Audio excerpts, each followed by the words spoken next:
how to attract candidates rather than just recruit them. Hi, I'm Mike Vannoy, Vice President of Marketing at Asure, and my guest today is Mary Simmons. If you're a regular watcher of the show, you know Mary, but she is our Vice President of HR Consulting at Asure, and she is a SHRM certified HR professional. Also, for the past 8 years, Mary has been an adjunct professor at the New York Institute of Technology. Prior to Asure, Mary was the Director of HR Consulting for a 55-year-old HR legal consulting firm in New York. Welcome back to the show, Mary. Thanks, Mike. Glad to be here.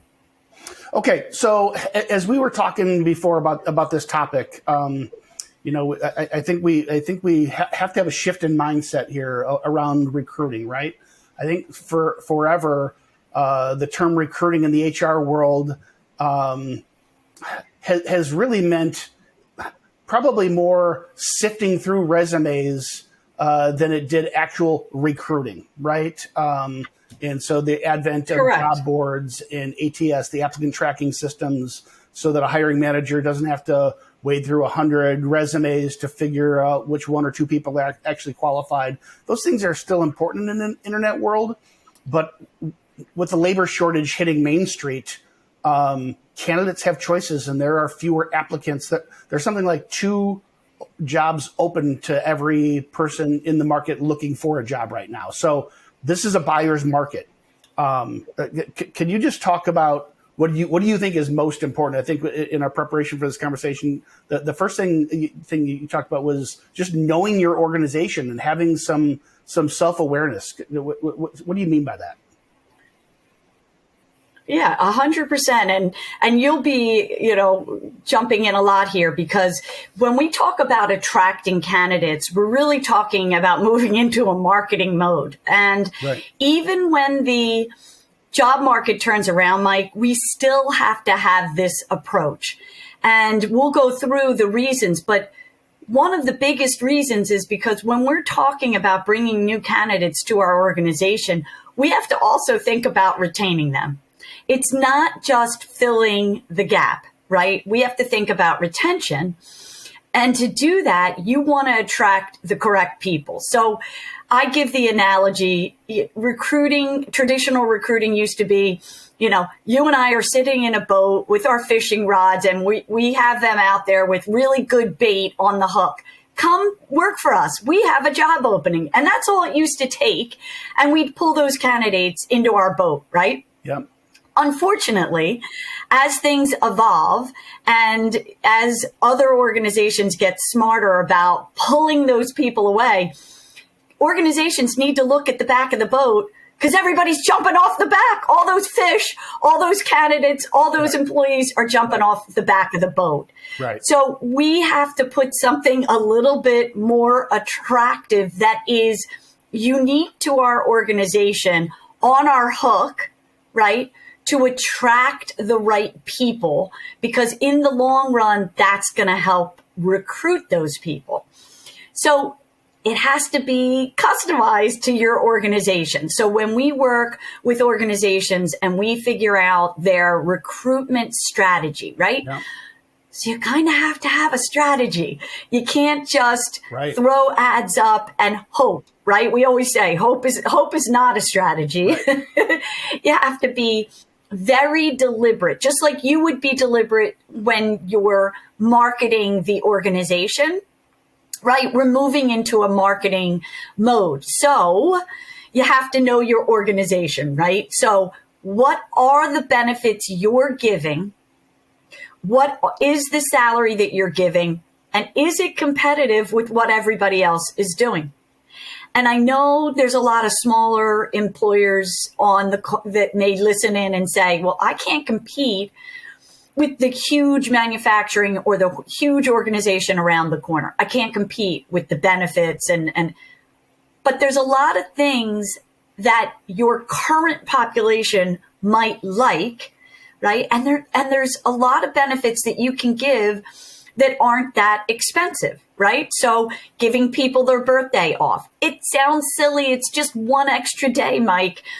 But if that is the population that makes sense to pull into your organization, right, then that's going to be a great benefit. So you need to look at total compensation. You need to look at who you are and answer the question, why would somebody want to work for your organization? And don't give me the answer because they want a job and I give them a salary. That's the wrong answer. That's the wrong answer. We really have to be deliberate. Why would somebody want to work for your organization? Is it your products? Are you a leader? I want to go deeper there, right? Because people don't sign up to work at SpaceX because they think Elon Musk is an easy boss, right? With a 35-hour work week, right? I mean, he is notoriously a ridiculously hard, demanding boss. People work there because they want to be part of a mission. They want to be part of the team that put humans on Mars, right? So as crazy as that might sound, that's people work there. So I do want to touch on things like salary and benefits and creative ways to attract. But speak first about this. Why would someone want to work for you in this? What I think is a critical missing component is mission alignment, right? Definitely. So that's a big piece right now. So let's just take it a little bit further and let's start to do our research, right? So we're going to back into knowing our organization by knowing our employees. So who is your current employee base, right? And what is the profile of the person that fits into that base? Skill-wise, culture-wise, mission-wise, right? Yeah. And you can't make any assumptions here. So what we will do for an organization who says, Mary, I can't answer these questions, we will do employee surveys, right? And we use employee surveys for a lot of different things, but this is a really valuable one. And I would ask that one question, why do you like working here? And you're going to get all kinds of different answers, Mike.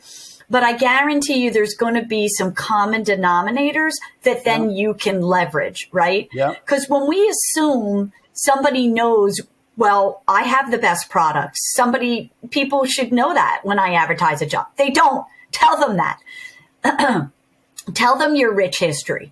And if the profile of the people that you're looking for and the profile of your candidates are individuals that really value, let's say, volunteer work, excuse me, or the mission of your organization, you need to state that, right?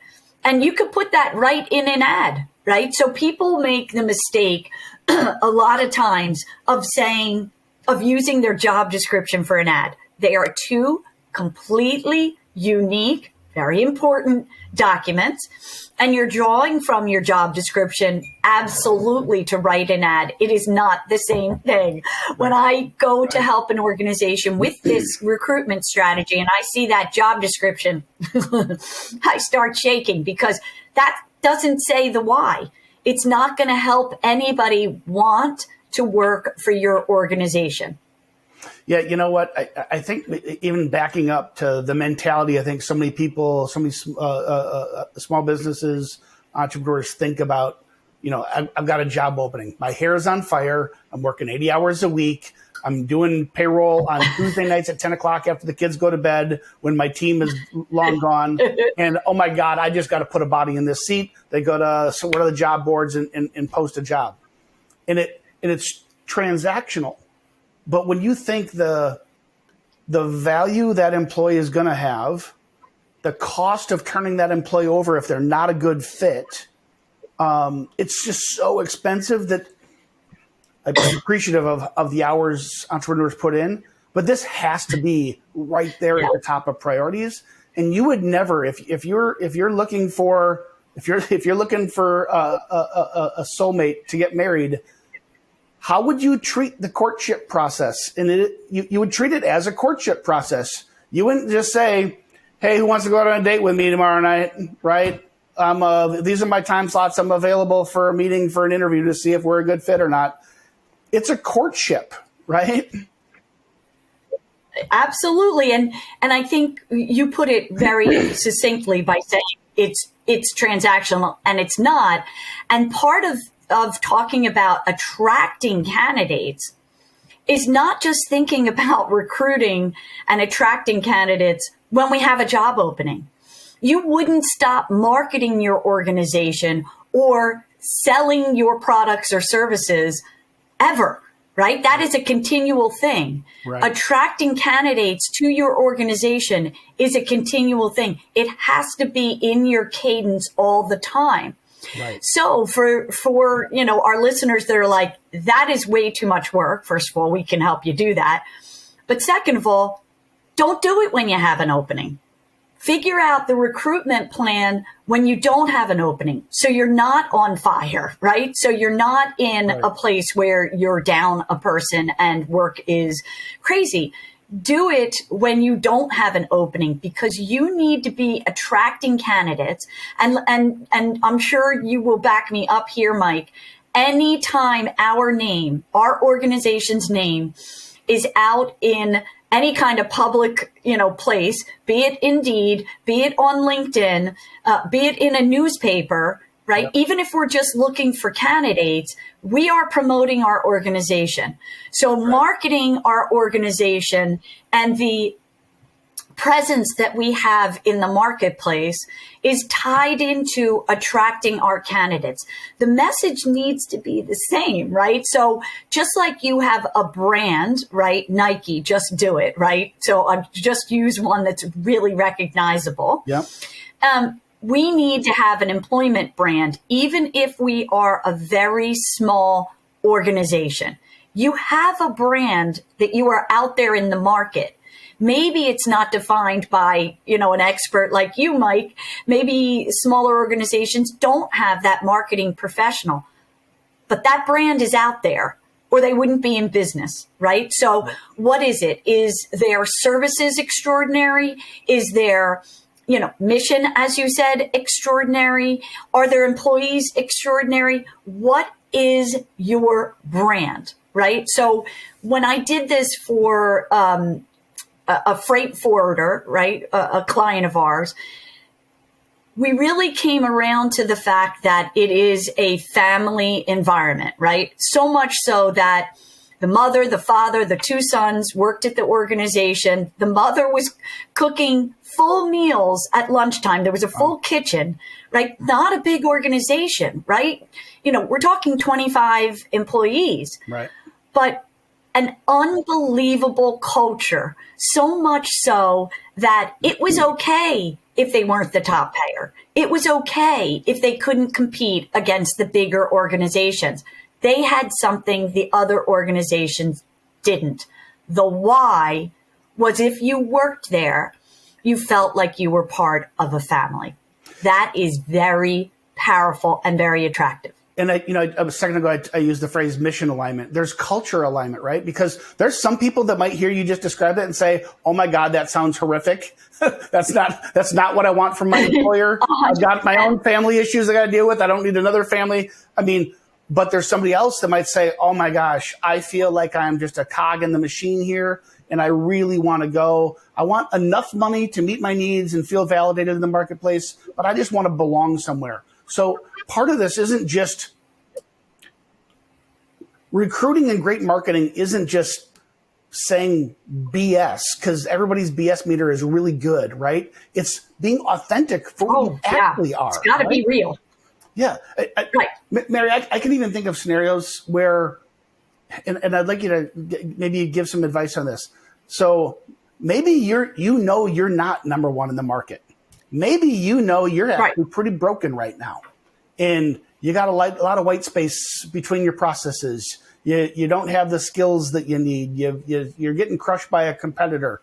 Well, what are you going to do? You're going to fold up tent and quit and close the doors? Well, no. You're going to fight. You're going to dig in and you're going to grind. Therein maybe lies your brand, your employment brand for this leg of your journey, right? Can you speak into how to develop and communicate and lean into an employment brand when maybe temporarily we suck? Well, I think that what you said was, first of all, the truth is you can't make it up, right? So you can't take somebody else's brand and go, oh, that sounds good, I'm going to make that our employment brand. It has to be real. And that's why you have to do that, the research, right? You got to do the work. Yeah. And if they're not a leader in the organization, there is another positive about that organization, because the employees that they have are working there for a reason. Yeah. So what is it, right? So, you talked about mission, and we're always talking about culture, but the mission might be that, we might be the little guy, but we're striving, we're still competitive in the market. Come help us, rise to the top. It might be something like that. Yeah, we're David. Come join us. Help beat Goliath, right? Yeah, exactly. And you have to make sure that that is aligned with your needs, right? So if you want people who are okay to come into the organization and help improve process and procedure, right? Then that is probably the right employment brand that you want to go with. And, you have to add some positives there, right? So we empower our employees would be something that I would add there. Yeah. But, you have to do the work. Why are my employees here? What are the positives of my organization? I mean, I've added to, ads, I'll put at the bottom for employers, why should you work here? Make it really easy, right? And I put simple things like free parking, flexible work schedule. I mean, that is number one on everybody's list right now. And I can tell you that it has switched from fully remote to hybrid. Hybrid is the desire for most workers. That's what the surveys are telling us right now. So what is it about your organization? And it's not just saying that's what they want. It's saying that's where the greatest productivity lies, right? It's not full-time office, full-time home. It's the employees who flex are the most engaged. It's not just what they want. It bears out in performance. Right, 100%. But if you're that employer, and I was working with somebody the other day and they were saying, nope, I have a brand new office. It's a beautiful office. I want everybody in the office. I made my pitch for why he should do hybrid, and I wasn't convincing him. And I said, okay, why do they have to come into the office? Tell me why. They have to, well, there's more collaboration because I give free lunch. Oh, you give free lunch? Okay. That goes into the ad, right? So yes. Why, right? My husband just went back into the city. Free lunch is $20 in a lot of places, right? So that is a big benefit. So if you're doing something like that, you should list that in the ad. Don't take things for granted. Every little positive that you're doing for your employees, we need to tell them. We need to spell that out in our ads to attract people, right? Why? Keep going back to the why do they want to work for us? Yeah, you know what? And this is where the factual description of your environment versus the marketing kind of come hand in hand, right? So the fact may be we have an owner or a CEO who says, no, my employees will work in the office and doesn't believe in hybrid work. We would advocate possibly otherwise, but irrelevant. That's their prerogative to make that decision, right? Right. But instead of saying it's an office job, it's we value collaboration. We value teamwork so much. We don't feed you as an enticement to come work here. We feed you because we're all together workshopping our ideas, collaborating, and that's what makes this place great, right? So that's the marketing way to tell the story of, hey, we require our employees to come to the office.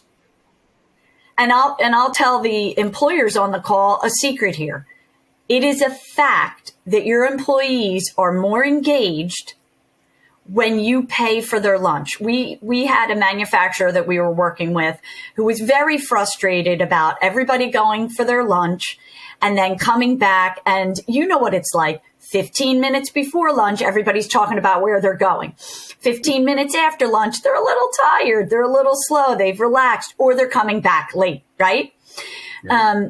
So we tried to set up some process and procedures, communicate to the employees, right? If it's an hour lunch, really you have 45 minutes because you got to sign out. None of that was working. So we said, let's just test this. Let's do free pizza on Fridays. Lots of organizations do this. Sure. Let's do free pizza on Fridays. Productivity went through the roof. Your employees are more engaged. It is worth every cent you pay when you pay for lunch. Your employees are there. They're not late. You're not missing productivity. But another thing happens when they're eating lunch together, right? So I also had a professional services organization. Different issue. It was more, there wasn't a lot of collaboration, right? There was a lot of silos in the organization. And we worked on it in a lot of ways. But one of the things we suggested for them also was bring in lunch at least a couple days a week, right? Bring in lunch. Everybody goes into the conference room. This is pre-COVID, of course. Sure. Everybody goes into the conference room and they have lunch. Collaboration, teamwork, engagement all rose because you're going to start off talking about the new Game of Thrones show, right? House of Dragons. House of Dragons. And then you're going to start talking about work. Right. And not that that's the goal. The goal really is for your employees, for you and I, to get to know each other better so that we can work better together. But you can't understate, those little benefits like the free meals, even a free breakfast is a positive thing, right? Your employees will come in earlier if they know there's bagels waiting for them. I guarantee you. Yeah. And I would just encourage people. So as you talk about, as you create your ads, where somebody who's never heard of you, maybe that's their first brand exposure, right? Wearing my marketing hat, the first brand touch would be maybe a posting on Indeed or LinkedIn or however they found you, right? That is a brand impression, just how you write that. And so, baseline description is the bare minimum. That's kind of what everybody does. We're moving towards actually expanding and talking about what of the other benefits are. Maybe it's lunch, maybe it's the ping pong table, maybe it's the Xbox in the break room, whatever that is. But to me, to really then elevate that game is those run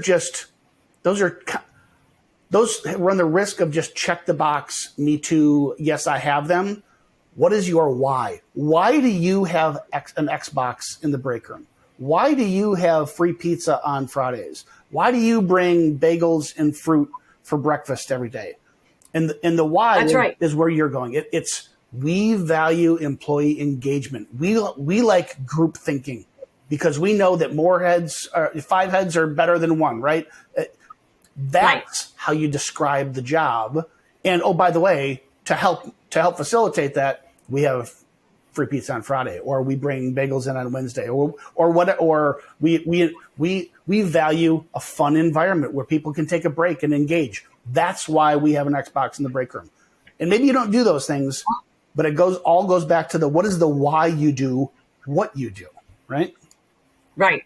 And, going back to the attraction, we want to make sure that we're also talking about, I got my HR hat on now. We also want to talk about DEI, right? Diversity, equity, and inclusion. That is what makes our organization the strongest that it possibly can be. And for employers, I'm always going to tell you compliance-wise at the bottom of your ad to put equal employment opportunity. Always, right? Our affirmative action employers or federal contractors have a little bit of a longer byline that they have to put on an ad. But I would invite everyone to also say a statement about the fact that all employees are fully heard. Because that is an important piece to A, making your organization successful, and B, making those candidates understand the culture of your organization that they're coming into. And that, I can tell you, is a big piece to being attracted. And right, I also want everybody to understand that there's, that is an appeal to everybody when we say that everybody is fully heard and fully respected, right? That's important to every individual. I can't imagine anybody saying that they wouldn't want that, right? So it's important that we say that, but from the beginning, we've said everything has to be real. So if you say it, it should be real. And then that should be one of the trainings that you give. And while I'm talking about that, if you're giving training, that is a very important piece for the younger generations, which are the biggest generations in the job market right now. Right. Training, right? So if you're doing training, make sure that's in your ads. And if you're not doing training, talk to me, because you should be. It's very, very attractive to the candidates. So this could be a gigantic rabbit hole to go down, but you ask your employees what do they like. That's the starting point, right? And then you, from there, so your organization, your employees. From there, you're trying to build an employment brand, right? Maybe you just don't have any of that good stuff. Maybe you're an entrepreneur and you're really great at your craft and you've hired employees, but don't have experience or knowledge, expertise in these other areas. So you haven't developed a company that has these things. Maybe you're a great leader and you know all these best practices you should do, but your hair's on fire trying to keep the business alive. And you don't have time to get this stuff. Whatever the reason is, right? What practically? So okay, they'll talk to their employees. They'll have an understanding of the company. All of these recommendations kind of require the business to have thought about whether it's free pizzas or a training program or a mentorship program or whether it's flex time. And a lot of these things haven't been even contemplated yet. So we almost have to move further upstream here, don't we? For which is great HR practices. So before you can have a great ad to recruit people, you first have to have great HR strategies in place before you even have the opening. Can you speak into that a little bit, Mary? And that's probably another topic for a whole nother day, but. Well, it's really tied in together, Mike. And so we do uncover when we start to do this exercise and we start to do strategic recruitment plan for organizations. And again, small ones or big ones. We do uncover a lot of things, right? We do uncover things like, what are the misses that we have as far as the employees, desires, what they're looking for in the organization and what are we missing to increase engagement. So, training could be one of them. Compliance could be another, right? Your employees very often know more about compliance than you do. I had an employer call me the other day and go, an employee just resigned and he said he's due this, and this. Is he? I had no idea. And I said, yeah he's right. Yeah. And we walked through everything, right? But an organization should know their mission, vision, and their goals. Right? That's business 101. And that's where we're going to traject right into the ads. And you started talking about, well, you have that entrepreneur and he's really smart and he's really great at what he does, but he doesn't have any of the other stuff. That right there is a great story. So that's what you're doing here with the ad. Yes. You're telling a story. Yes. And that's what attracts people, right? Yeah. And so one of the things that I want everybody to be thinking about, I already talked about the fact that this is a marketing campaign. This never stops. And I don't mean that you always have to have an ad on Indeed, right? That's not what I'm talking about. But what I'm talking about is if you have a website, and I'm hoping everybody does, and or if you have a LinkedIn page. A LinkedIn page is free. You can do a business LinkedIn page for free. Right. You can pay for Right. bells and whistles, but you can do a free LinkedIn page, right? Or the leader can have a LinkedIn page. What are you putting there that's in line with your mission, your vision, your goals, your culture, right? And attracting employees. Little things like, we have National Payroll Week, and look at all the great things we're doing for our employees, right? Yeah. Little things like that. That is tied to attracting more employees to your organization. You need to make your organization an employer of choice. How do you do that? It's pedal to the metal. Your organization is being marketed at the same time that we're talking about all the great things that we do here. Because guess what? When I see that on LinkedIn, I say to myself, well, that must be a great organization, and I am more prone to use their products and services. And you might say that's because I'm an HR geek and I like their employee practices. But I think that most consumers want to do business with an organization that treats their employees well. So if you're treating your employees well, you should be capitalizing on that and building your talent pipeline all the time. So what are you putting on your website? You know, we have an employee of the month. Here's Mike. These are all the great things that he did. Right. We had an employee picnic. All of that should be on your website, LinkedIn, Instagram. And, you know, I know everybody's not that tech savvy, but it's probably, I'm going to say 20 minutes a week. That's it. That's all I'm looking for. Yeah. And you will start to see the tide change.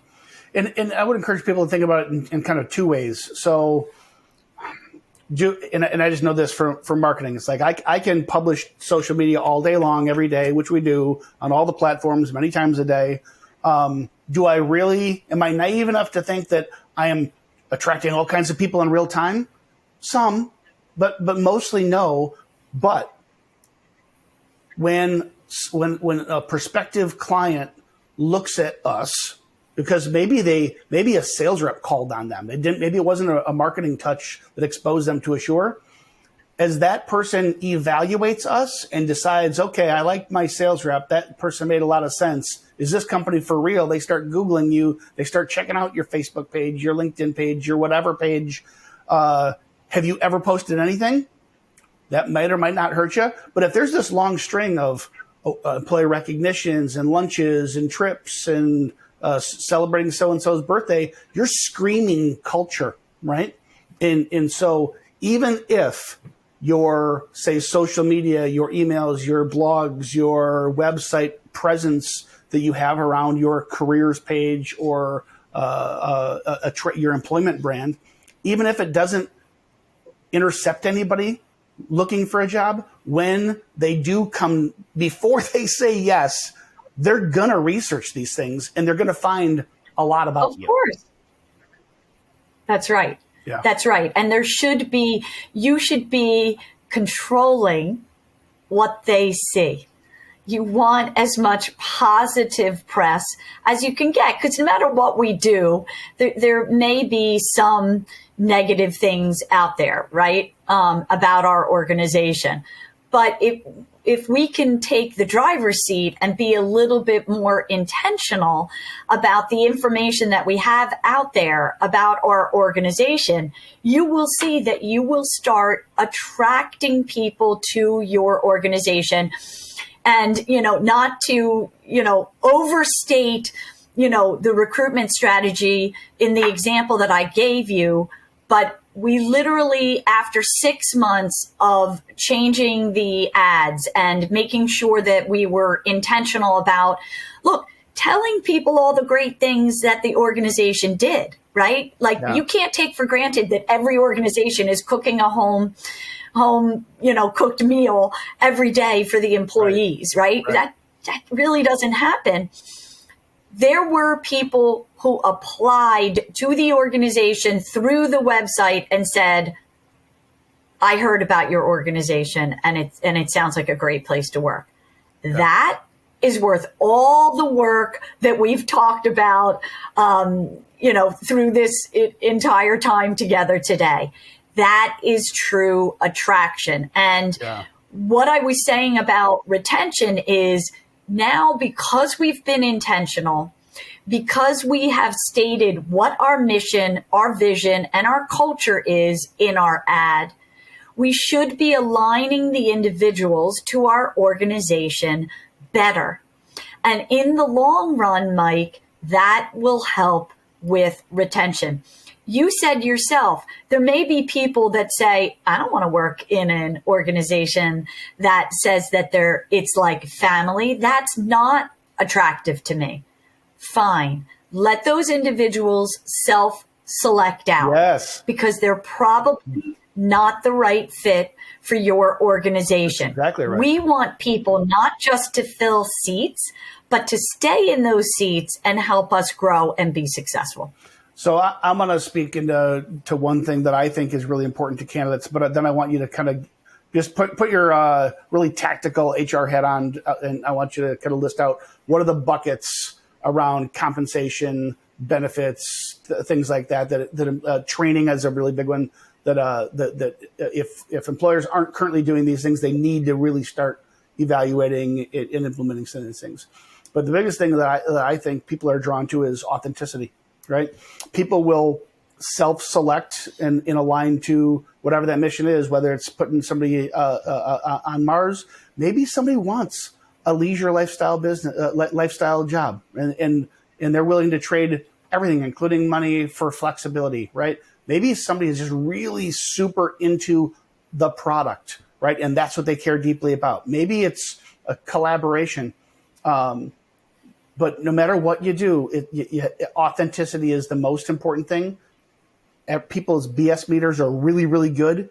And you don't want somebody to say yes, only to find out you were just BSing them that's not what it's really like here.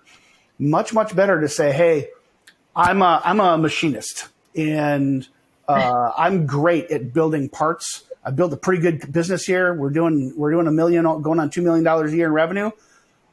I don't know what I'm doing in marketing and HR. I really need your help, right? That might sound like a dream job to an HR manager. It might sound like a dream job to a marketer, right? It's like, here's a place that I can really kind of run my own shop and have great freedom, right? So whatever you do, I think just telling your authentic story, the right people will be attracted to you, and the wrong people won't. And that's a good thing for both of you. All right. Absolutely. Absolutely. So when we talk about total compensation, right, and it's a lot of times it's also called total rewards, right? Statistics will tell us, and a lot of people would be surprised, money is not the top motivator for the majority of your candidates or employees. Okay. Yep. What is at the top of the list is all the things that we've been talking about: empowerment, collaboration.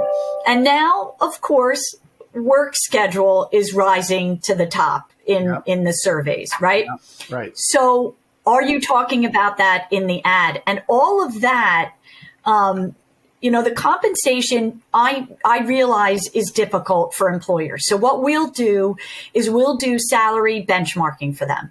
And we'll say, okay, Mike, you're looking for a mechanic in Illinois in a particular town. This is what the state of Illinois' average salary is. This is what your town's salary average is. This is what nationally that individual is making.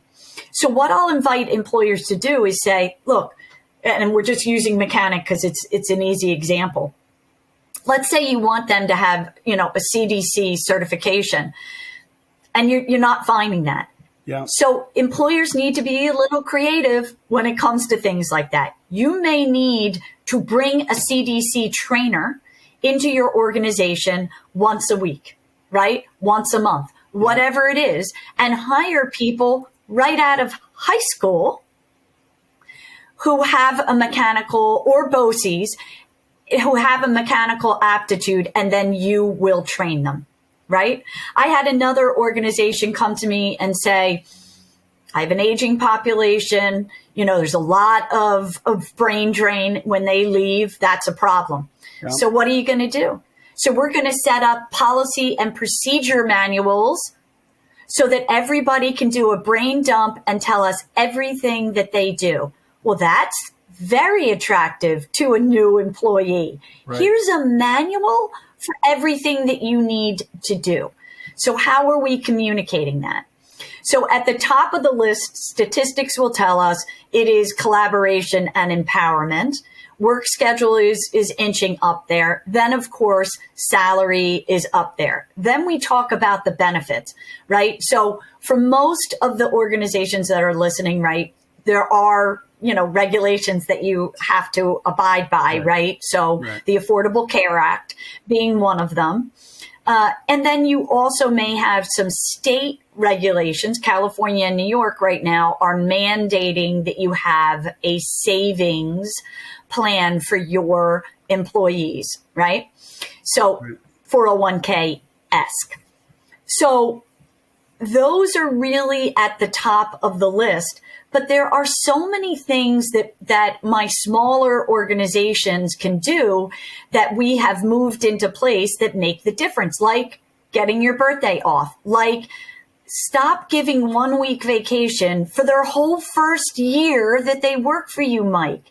Everybody values their time off, right? And again, you have to research this. If you have an organization that does not, really value time off, then that's not something I would increase.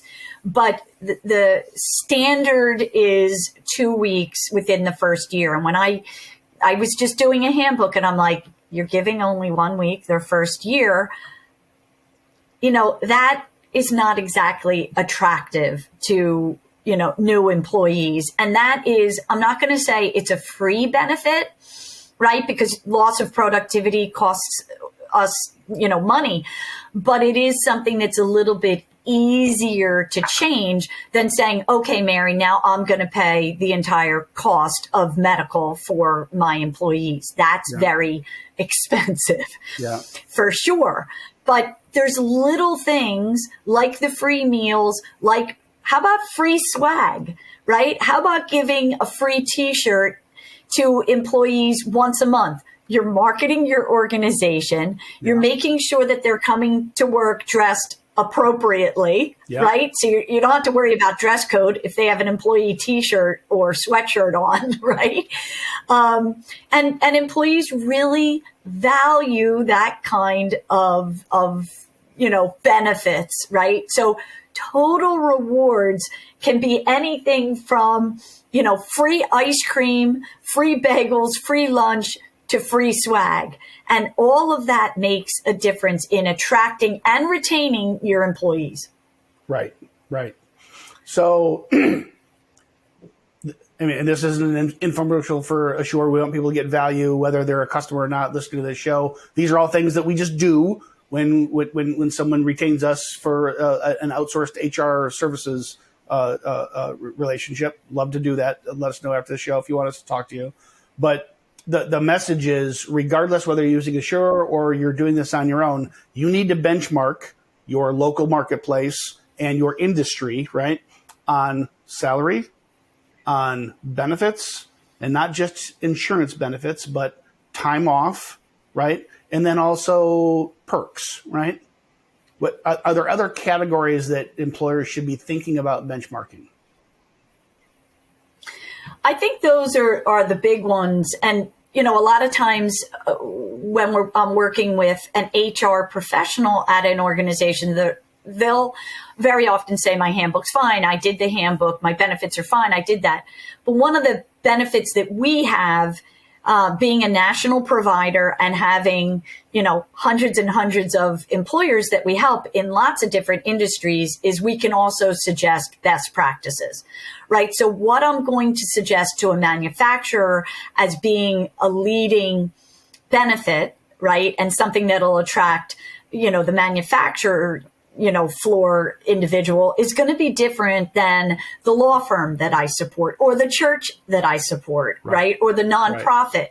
it's going to be different. But time off and the benefits and the work schedule and salary are going to be at the top of the list for most of the candidates.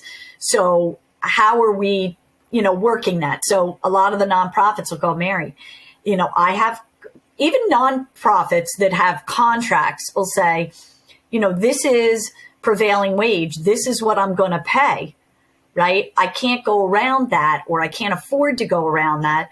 So now we have to back into the other benefits. All right. If you know that you're not a top payer, how are we going to attract people? What are the other benefits that you're looking at that we can attract candidates and retain them, right? That's the name of the game. Attract and retain. Recruit, retain. I want to hit one topic, then I want to move to retain in our closing moments here. Of those different buckets that we talked about, salary, benefits, time off, things like that, I would encourage employers not to think about these as I've got to be competitive in every single one of these categories, because that as a marketer, I'm thinking that just puts you in a sea of sameness. So like I'm talking to a hair salon client. She doesn't offer benefits to her employees, but she's really very open, kind of leans into it and says, hey, I could provide you benefits. That's going to have a cost. I choose to pay the very highest commission rates in the industry.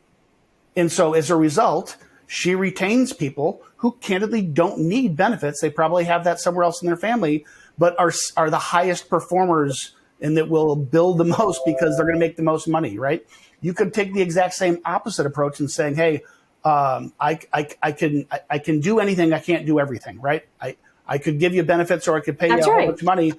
We don't pay as much. We know that we don't pay as much, but we have the richest benefits program of the entire industry, right? Or the entire state, or whatever, right. However you pitch it. Just know that you don't have to be equal on all these things. In fact, maybe you shouldn't be. Maybe you should try to strive to be the best at one thing, right? That's a great strategy. And, just goes back to what we said in the beginning. You have to know your organization. You have to know who is the best fit.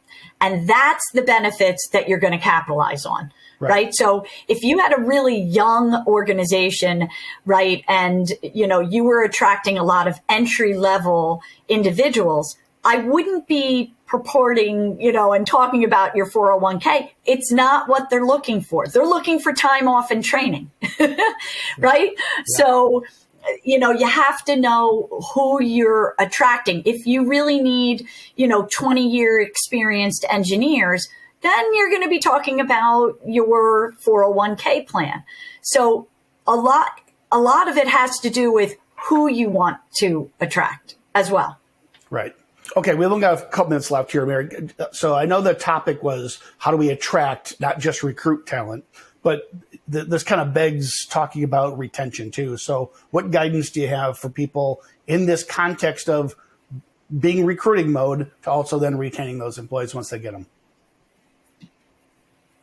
So I would invite employers to, leverage the employee surveys that we do with candidates. So you have to know why people are leaving.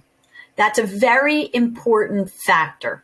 So when we do exit interviews, we do two things.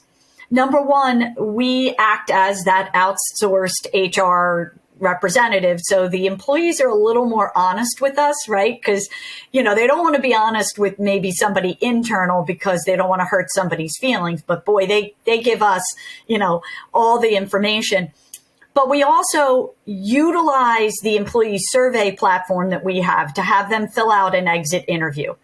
That way, not only do I have a dialogue with that employee and why they left, but I also can record and populate a report for the employer that says 20% of your people are leaving for salary, or 40% are leaving because you don't have health benefits. Let's start talking to some brokers. We might need to get, some medical benefits in here. So it's very important. Just like I said, you want to do a survey to find out why your employees stay and what they like about your organization so we can be authentic, as you said. We also want to know why they're leaving, and you need to fix that. And a lot of times I'll say to employers, look, we're going to go on this path, but we have to make a commitment to attempt. You can't change everything. Employers can't change everything. If an employee, I had an employer that was in Florida, and it was a trucking company, and a lot of people left because the office was in where the trucks were, and it was noisy and hot, and no matter how much air conditioning in that little booth, like you can picture it, they just couldn't keep office people, And so there's certain things you can't change, but maybe we can alter it a little bit. But if you're going to go down that path, you really have to commit to making a change. And you have to know why people are leaving to help retain people, right? That's important. And before they leave, what we will also do for some employers is we do stay interviews. And that stay interview is talking to as many people as we can within the organization and just having a frank conversation. Mike, how's everything going? Sit back and let's listen to the employee. Let them have a platform to talk. And again, that's where the outsourced model really works well. They may not have that honest of a dialogue with the HR person or a manager or, anybody that's internal, but outsourced, boy, they just give us as much information, as they can, and they feel good because they're being heard. Yeah. So all of this is very important. And again, when we're helping organizations, I like to say, we save you time and money, and all of this does take a lot of time, but it is very important. In the long run, it's going to save you time for sure. Yeah, it's interesting. We ended where you began, right? It's know thyself. So know your company, know your employees. Yeah. Why do employees stay? Why do they leave? That informs your brand, your employment brand strategy. And so that informs how do you have strategies around salary, around benefits, around time off, around training, around the onboarding experience, around culture, and then interviewing those people yet again, stay interviews, exit interviews. Was my strategies working? That informs my brand strategy, and this is a never-ending loop, right? That's right. That's right. Pedal to the metal. Yeah. All right, Mary. Love talking to you. Thanks, Mike. I think this is really, really good advice. The war for talent has hit Main Street. This is no longer a big company thing. And small business owners and entrepreneurs and mid-sized companies alike, they have to lean into this. They have to be forward thinking and have a recruitment strategy. You're not going to get what you need by just simply posting the generic ad and taking what comes to you anymore. That world, I think, is done. So great topic, great timing. Thank you. Thanks, Mary, and thanks to everybody else. We will talk to you all next week.